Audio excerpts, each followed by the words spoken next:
ना कोई राजा ना कोई तानाशाह, भारत को चलाता है एक ही किताब, संविधान।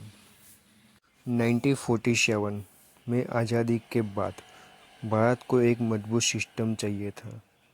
तभी डॉक्टर भीमराव अंबेडकर और उनकी टीम ने मिलकर बनाया भारत का संविधान।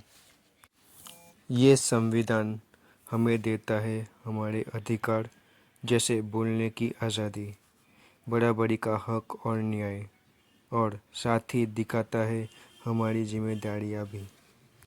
सोचिए, अगर संविधान ही ना होता तो ना बराबरी हो पाती, ना इंसाफ हो पाता, ना सही नियम ले पाते।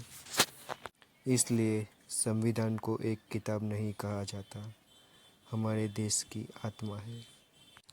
अभी संविधान को समझने के लिए हम आगे बढ़ते हैं।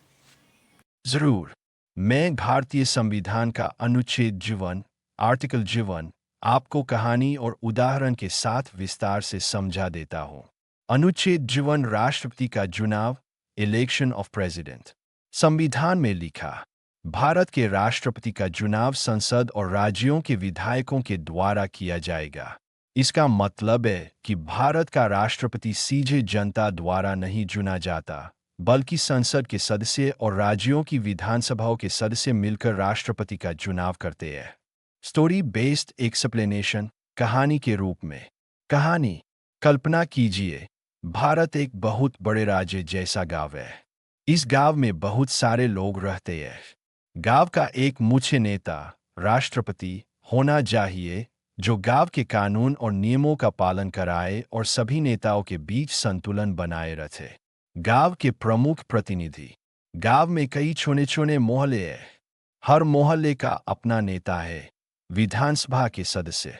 इसके अलावा गांव में एक संगठन है जो पूरे गांव के लिए जिम्मेदार है, संसद। मुख्य नेता का चुनाव, पूरे गांव के लोग सीधे चुनाव नहीं करते। हर मोहल्ले और संगठन के प्रतिनिधि मिलकर ही मुख्य नेता चुनते हैं।